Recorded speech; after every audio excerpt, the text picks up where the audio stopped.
Bonjour à toutes et à tous et bienvenue à ce 12h45 dont voici le sommaire. Elle touche un adulte sur 6 et est considérée comme une épidémie mondiale selon l'Organisation mondiale de la santé OMS. On parle dans cette édition de l'obésité, de ses causes et de comment la prévenir.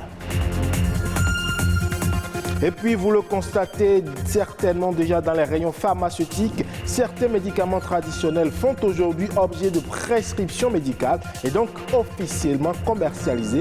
Un docteur nous en parle dans un instant. Et enfin, on parle du Scrabble, ce jeu qui permet de se cultiver et qui est aussi un stimulateur d'intelligence, une activité ludique accessible à toutes les catégories de personnes.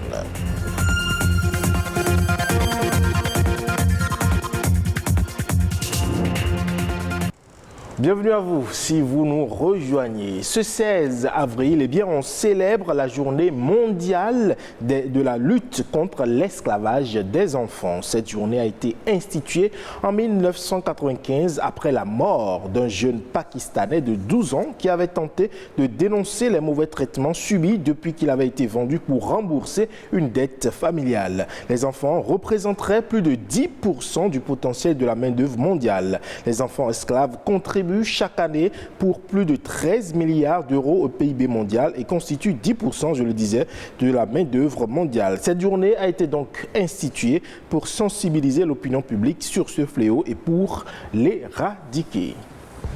Parlons à présent de cette maladie qui touche aujourd'hui un adulte sur 6. Selon l'Organisation mondiale de la santé, elle est considérée comme une épidémie mondiale car elle toucherait 800 millions de personnes dans le monde. L'obésité, cause et prévention, c'est à travers ce téléban. Aujourd'hui, dans le monde, 1,5 milliard d'adultes de 20 ans et plus ont un excès de poids et au moins 500 millions d'entre eux sont obèses. Selon des études réalisées en 2014, le taux d'obésité au Bénin s'élève à 9,3%. L'obésité, c'est une maladie qui est provoquée généralement par la mauvaise alimentation. C'est la cause du dysfonctionnement de l'organisme, donc on peut considérer que c'est une maladie. L'obésité se caractérise par une accumulation anormale ou excessive de graisse corporelle qui peut nuire à la santé. Une personne devient obèse lorsqu'elle consomme plus de calories qu'elle n'en dépense. Un déséquilibre dû au changement des habitudes alimentaires et à la baisse d'activité physique. Nous passons trop de temps sous climatisation, on ne fait pas de sport, rien. Donc le sédentarisme favorise encore le fait que nous ne dépensons pas toute cette énergie que nous accumulons. Il y a aussi des causes génétiques. Donc, ce n'est pas obligatoirement, il y a des gens qui ne mangent pas beaucoup, mais qui sont obèses. C'est un rapport poids sur la taille au carré.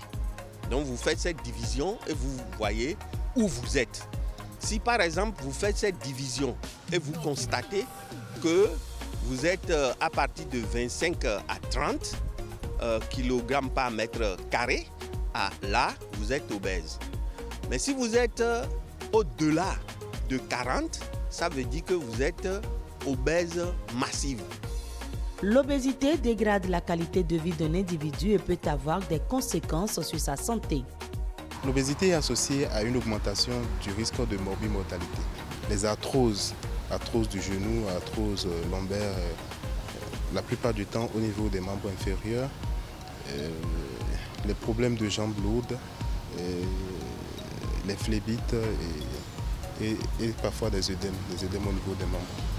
L'obésité, la première des choses, c'est d'abord le diabète du type 2. Et puis, il y a l'AVC qui vous attend. Et en plus de ça, vous avez le cancer. La perte de poids grâce à une alimentation saine reste le seul moyen de lutte contre le surpoids et l'obésité. C'est par notre habitude que cela peut arriver. En mangeant plus équilibré, il faut manger sainement. Manger moins gras. Plus se dépenser. C'est lorsque nous mangeons beaucoup et que nous ne nous dépensons pas. Avoir une activité sportive régulière. Éviter de manger très tard. Maigrir et maintenir des résultats est un objectif à long terme qui demande de la patience, de la motivation et de la détermination. Et selon l'Organisation mondiale de la santé, le recours à une médecine traditionnelle de qualité peut faciliter la fourniture de soins de santé aux populations. Reconnus pour leur efficacité à la préservation de la santé, beaucoup aujourd'hui se demandent si ces médicaments subissent le processus de contrôle et d'homologation du ministère de la Santé avant d'être commercialisés en pharmacie. Les précisions à travers cette interview. Les médicaments traditionnels présents dans les pharmacies s'appellent plutôt sous l'appellation les médicaments traditionnels améliorés. Et ces médicaments traditionnels ne peuvent pas se retrouver en pharmacie s'ils n'ont pas une autorisation de mise sur le marché béninois. Du coup, l'État a allégé un peu l'autorisation de mise sur le marché pour ces médicaments et on appelle autorisation allégée de mise sur le marché. Et c'est tous les médicaments traditionnels normalement se retrouvant en pharmacie doivent avoir cette autorisation de mise sur le marché de part du ministère de la Santé du Bénin. Dans certains pays, il existe la médecine moderne dans les CHU et la médecine traditionnelle à côté. Et c'est ce qu'on souhaite aussi. C'est une complémentarité, les médicaments traditionnels améliorés et les médicaments dits de spécialité ou les médicaments modernes. Ce n'est pas des concurrents. Chacun reste dans son rôle et chacun se complète à l'autre. On arrive parfois à retrouver sur des ordonnances les deux types de médicaments. Où on met le médicament moderne ou le médicament spécialité, on met après le médicament traditionnel. Ça se retrouve parfois où on a des conseils du pharmacien sur les médicaments traditionnels ou aussi on a des conseils des praticiens. Et les populations n'ont qu'à être rassurées que lorsque vous venez dans une pharmacie et vous trouvez un médicament traditionnel, ces médicaments traditionnels sont sécurisés et la population peut les prendre sans inquiétude, comme les médicaments modernes, dits modernes. Et nous, notre rôle est d'abord un rôle de santé publique.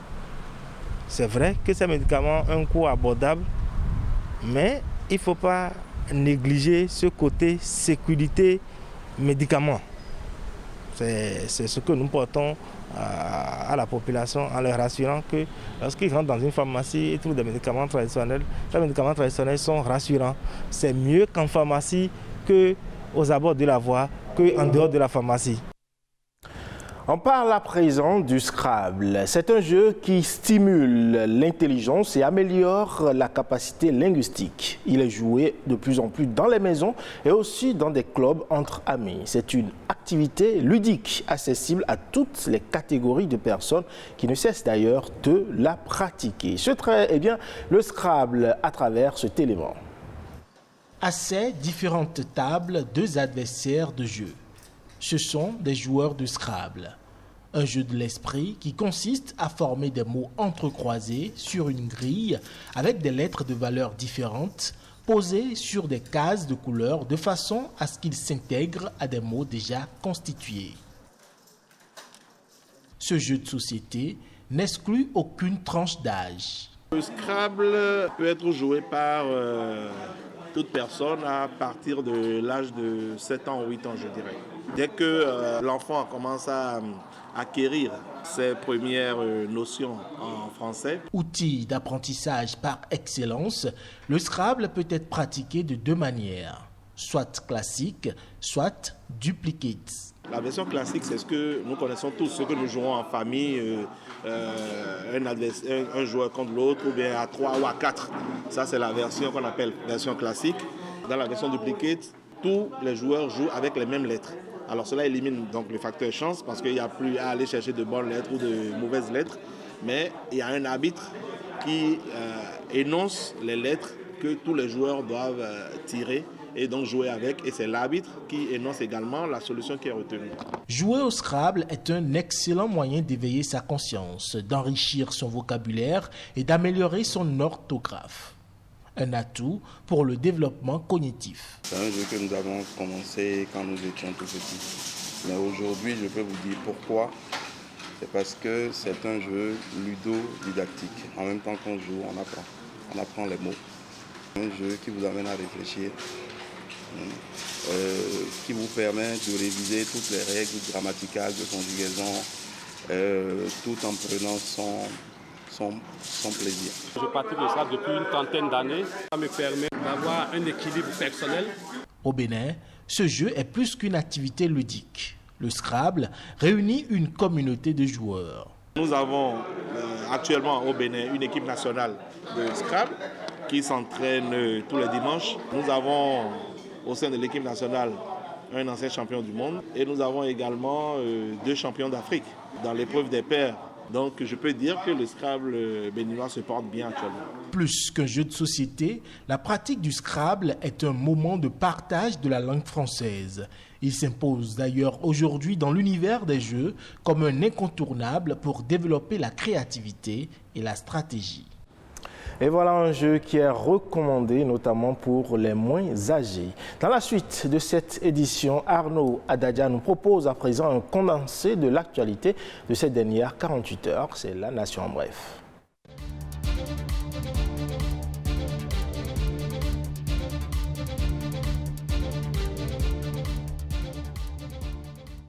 Les cadres en charge de l'énergie du ministère de l'Énergie, de la SBE, de la CEB, du MCA Bénin et leurs partenaires sont préoccupés par la modernisation et la pérennisation du réseau national de distribution d'électricité du Bénin. Ils sont en conclave en vue de l'élaboration du plan d'action de transfert et de prise en charge des ouvrages du projet de distribution de MCA Bénin 2. Avec en toile de fond, mieux préparer la Société béninoise d'énergie électrique à prendre en main des ouvrages qui vont bientôt lui être transférés. Cette approche contribuera à l'entretien et à la préservation des installations électriques, toutes choses qui participent au renforcement et à la modernisation du réseau électrique national. Coopération bilatérale, la France dote les sapeurs-pompiers béninois de moyens roulants et d'équipements techniques. Ce don est composé d'une ambulance de type Land Cruiser, 11 motos de marque Yamaha, d'un lot de matériel technique de sauvetage et de déblaiement estimé à 1 tonne. Pour Marc Vizy, ambassadeur de la France près le Bénin, ce don est une illustration du bon partenariat entre la France et le Bénin. Les acteurs agricoles multiplicateurs de boutures de manioc des zones sous tutelle de l'Agence territoriale de développement agricole ATDA 4 viennent de bénéficier d'un lot d'équipements agricoles constitué d'arrosoirs, de brouettes, de pelles, des fongicides et des bassines. Ces équipements sont évalués à un montant d'environ 19 millions de francs CFA.